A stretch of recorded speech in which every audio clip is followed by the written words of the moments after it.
que o Senhor Jesus possa abençoar a sua vida.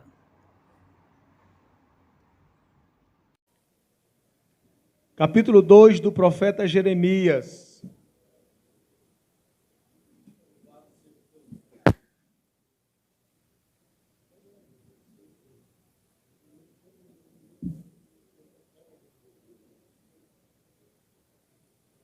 Vamos ler a partir do verso 9, amém?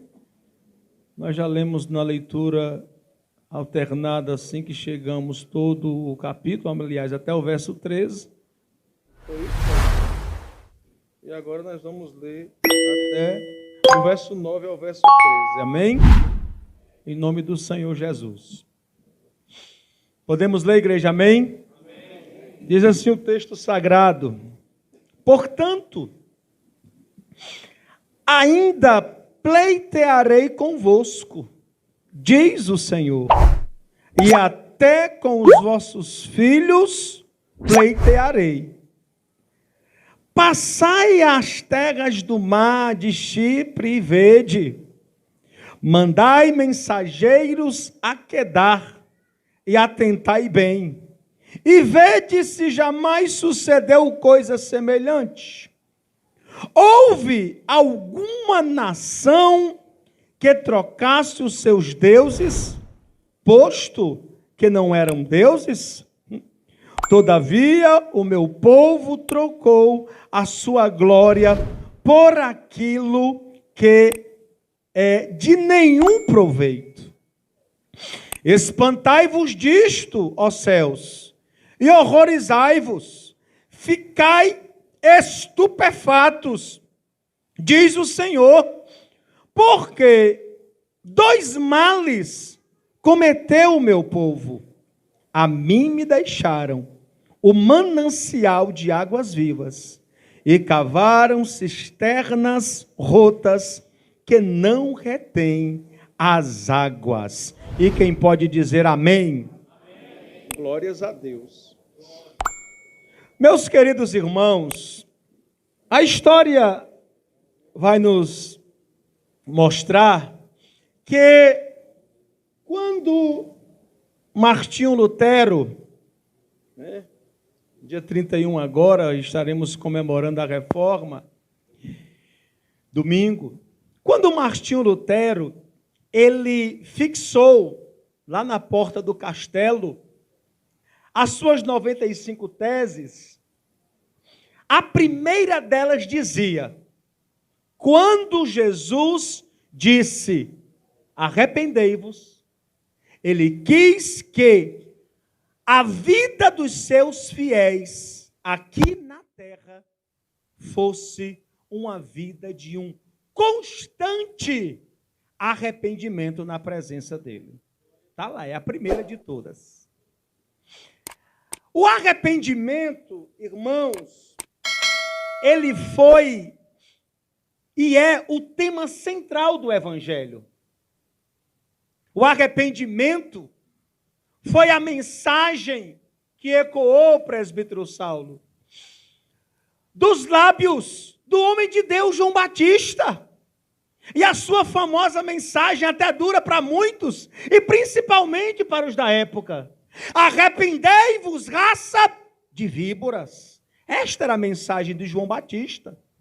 A Bíblia Sagrada diz que quando Pedro, ele traz a sua primeira mensagem, e quase 3.000 almas se convertem a Jesus de Nazaré, ele vai resumir a palavra de Deus em um belo discurso que o Senhor o dá através do Espírito Santo.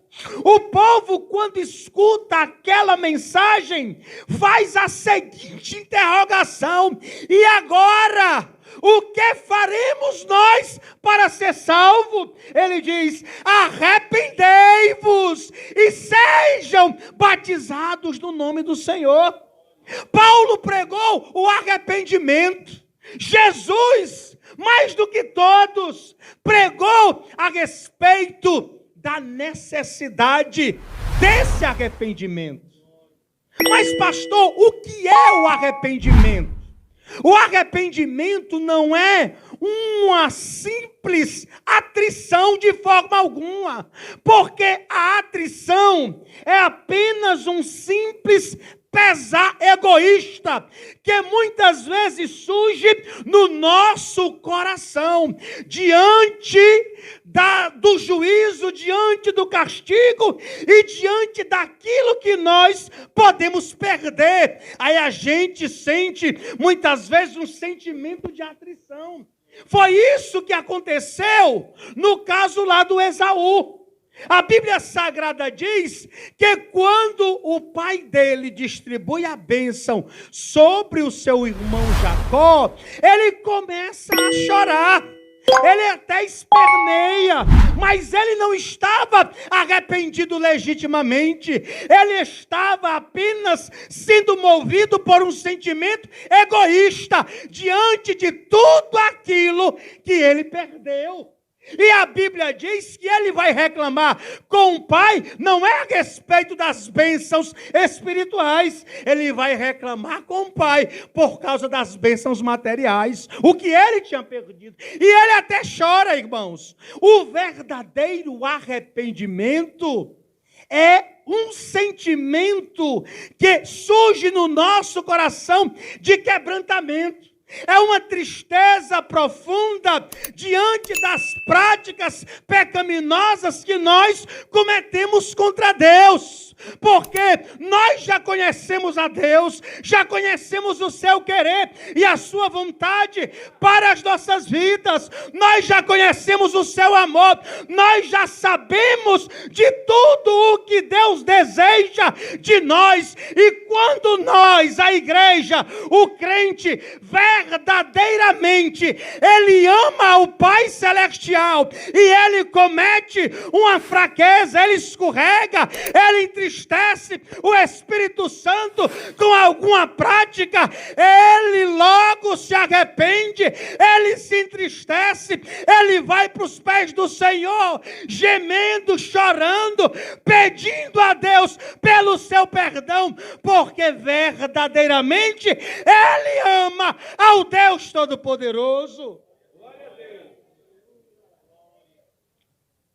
Esta era a mensagem também do profeta Jeremias. O profeta Jeremias, irmãos, ele ecoava no meio da nação. Foi chamado por Deus, incumbido pelo Todo-Poderoso, de pregar a mensagem de arrependimento para toda a nação de Israel, porque o povo estava prevaricando contra Deus, abandonaram o Senhor, foram atrás das falsas divindades. É por isso que o profeta diz aqui, inspirado por Deus, o meu povo cometeu duas maldades, duas perversidades. Eles abandonaram o Senhor, o manancial de águas vivas. Aleluia. Eles abandonaram o Senhor, o manancial de águas vivas, e cavaram para si cisternas rotas, que não sustenta as águas, que verdadeiramente não supre a sede. Por quê? Porque como ela é um recipiente rachado, aquela cisterna, ela era um recipiente rachado. Aqui na simbologia que Deus dá ao profeta, a água não sustentava, e o pouco que muitas vezes restava da água, por ela estar rachada, ela era infectada pelas bactérias, pelos fungos e pela sujeira do deserto. Exaltado seja o nome do Senhor para todo sempre. Que tema glorioso vocês escolheram! Qual é a tua nossa fonte? Qual é a nossa fonte? Qual é o lugar onde nós devemos descer para nos alimentar? Onde devemos recorrer? Para quem devemos ir? Para termos a nossa fome suprida, para termos a nossa sede saciada, senão na presença de Deus, na palavra de Deus, na presença do Deus Todo-Poderoso. Mas o povo abandonou esse manancial. O povo estava insatisfeito com Jeová. Aí, irmãos, esse capítulo 2 é algo muito tremendo. Deus manda os mensageiros do meio do povo perguntar nas nações vizinhas. Vão perguntar na nação vizinha. Vão perguntar em outra nação. Se por acaso alguma vez eles abandonaram o seu Deus, mesmo não sendo Deus, deixa Deus bem claro, mas o meu povo tem me rejeitado, o meu povo tem se cansado de mim, o meu povo está insatisfeito comigo, o meu povo tem me trocado por coisas vãs, o meu povo tem entristecido o meu espírito com as suas práticas, com as suas ações. O meu povo tem abandonado o Senhor vosso Deus. Aleluia. Exaltado seja o nome do Senhor para todo sempre. E o Jeremias estava lá sofrendo por pregar a palavra de Deus. Era preso, era espancado por falar a mensagem do Deus Todo-Poderoso. Foi privado pelo próprio Deus de se casar, porque Deus disse: tu não vai casar, porque eu vou trazer a pestilência contra os filhos da nação, e eu não quero ferir os teus.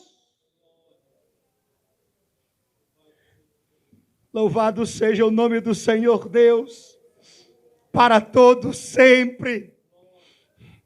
O povo perseguia, maltratava, o povo estava com o coração endurecido, com a cerviz dura, porque estavam insatisfeitos com a mensagem que aquele profeta pregava. Aquele profeta pregava pela ordem do Senhor, por parte do Deus Todo-Poderoso, uma mensagem de arrependimento, uma mensagem de cativeiro, uma mensagem de punição, e o povo estava zangado, porque o povo não queria escutar este tipo de mensagem.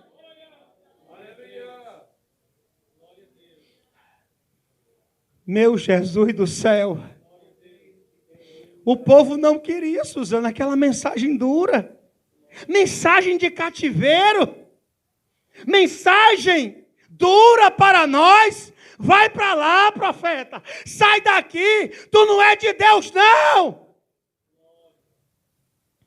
Porque o povo estava interessado, igreja do Senhor, e vocês que me escutam aí nos seus lares, o povo estava interessado que o profeta pudesse profetizar aquilo que eles queriam ouvir, que o profeta profetizasse aquela mensagem que massageasse o ego deles. Eram pecando, desobedecendo, endurecendo o coração, correndo atrás das nulidades dos ídolos, profetizando por Baal, queimando incenso aos falsos deuses e até oferecendo os seus filhos em sacrifício a outras divindades.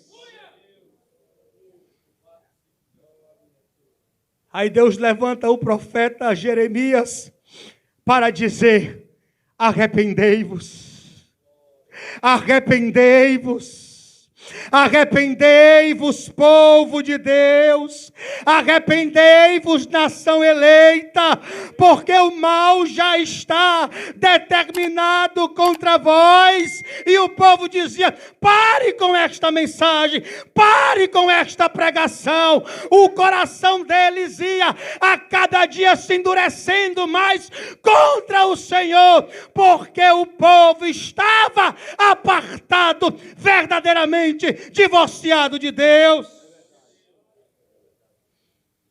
Louvado seja o nome do Senhor Deus, para todo sempre. Irmãos, e as cisternas rotas, elas também estão nos nossos dias. Elas também existem aqui nos dias da igreja, da nossa geração. Claro que existe. O irmão acabou de testificar. Foi um tema revelado pelo Senhor. Deus está vendo a nossa conduta.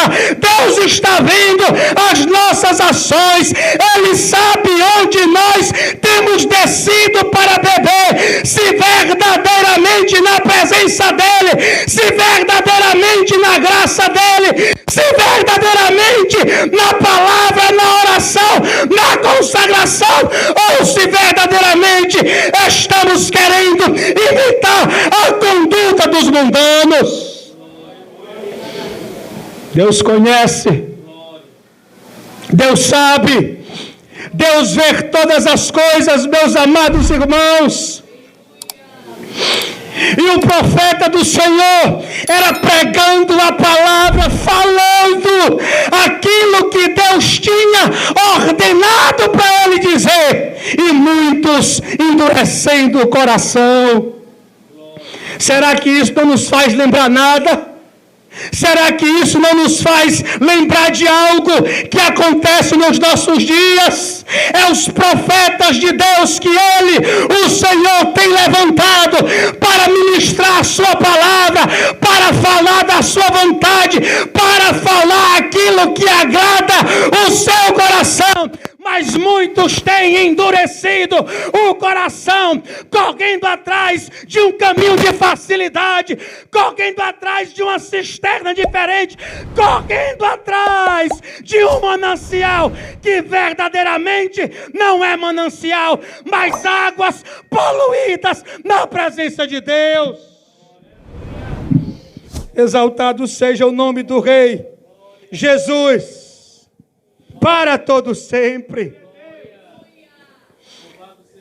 Engrandecido seja o nome do Rei dos Reis e do Senhor dos Senhores. Qual verdadeiramente tem sido a nossa fonte? Qual verdadeiramente tem sido o local onde nós temos descido diariamente para beber, para comer, para se alimentar? Deus conhece todas as coisas, o Deus Todo-Poderoso, Ele vê todas as coisas. Igreja do Senhor Jesus, verdadeiramente se faz necessário descermos à fonte da água da vida, para bebermos da água que Deus tem para oferecer. Aleluia. Glória seja dada ao Rei dos Reis e ao Senhor dos Senhores, ao Ecasiproteplai, Derabissokipoi, ao Eterno que tudo vê, tudo conhece, sabe da minha e da tua conduta. Ele sabe como nós temos nos comportado, igreja, diante da sua presença. Ele sabe como eu e você temos procedido.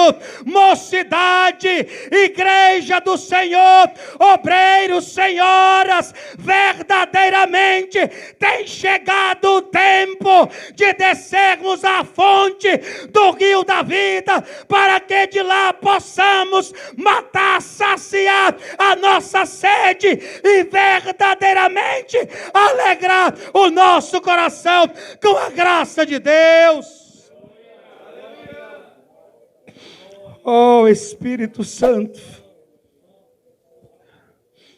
exaltado seja o nome dele, para todo sempre. A mensagem necessária para os nossos dias não é diferente do que pregaram os homens de Deus do passado.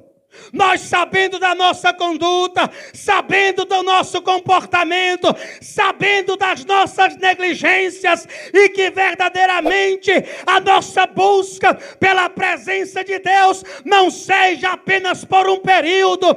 Vou buscar a presença de Deus porque vai ter a conferência, vou passar um mês, vou passar 2 meses, para que Deus fale, Deus mova, Deus haja, Ele vai mover, Ele vai fazer, Ele vai agir, mas que a nossa busca por Deus seja algo constante no nosso viver,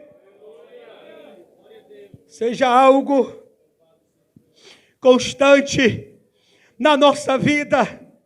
Meus queridos irmãos, igreja do Senhor Jesus, o meu povo tem cometido 2 maldades. O meu povo se esqueceu de mim. Quantos têm se esquecido de Deus? Ai, mas todo dia eu estou na igreja. Ai, mas eu não perco um trabalho de oração.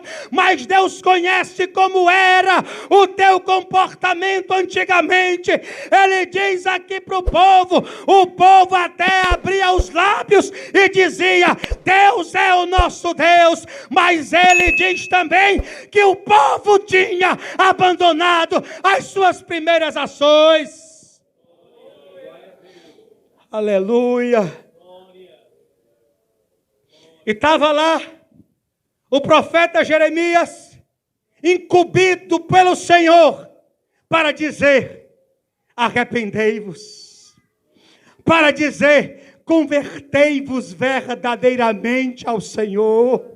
Abandonai as vossas más ações, abandonai as vossas más condutas da presença dEle, porque eu já escuto um leão que está chegando do norte. Ele vem para devorar, ele vem para destruir e vai levar o povo para o cativeiro. E o povo endureceu o coração, o povo não quis dar ouvidos à mensagem do Senhor. Aparecem muitos homens de Deus pregando a palavra de Deus, anunciando a necessidade de uma conversão reta, anunciando a necessidade de um conserto na presença de Deus. Mas nós queremos apenas ouvir aquelas mensagens, aquelas palavras, que ela não nos confronte. Eu quero ser um crente da minha forma, da minha maneira.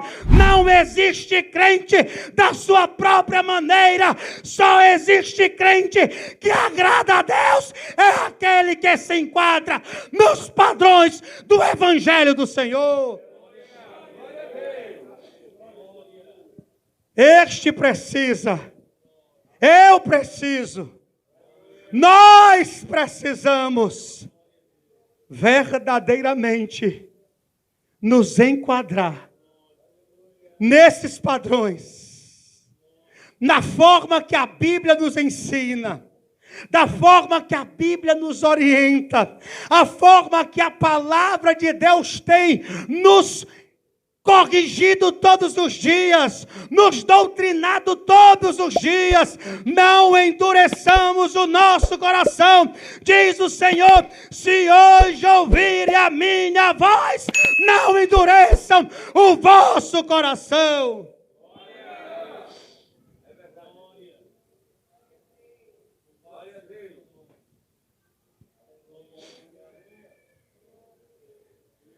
Aleluia. Exaltado seja o nome do Rei Jesus, para todo sempre. Irmãos, Eu não tenho dúvidas alguma. Eu não tenho dúvidas alguma que o Senhor, ainda mais uma vez, e sempre que necessário, Ele vai visitar esta terra, vai visitar esta terra, para que assim a igreja, o povo dele, desperte verdadeiramente diante da sua presença. Eu me lembro de uma visão que eu tive da parte do Senhor há alguns dias atrás, talvez já faça uns 2, 3 anos, eu não lembro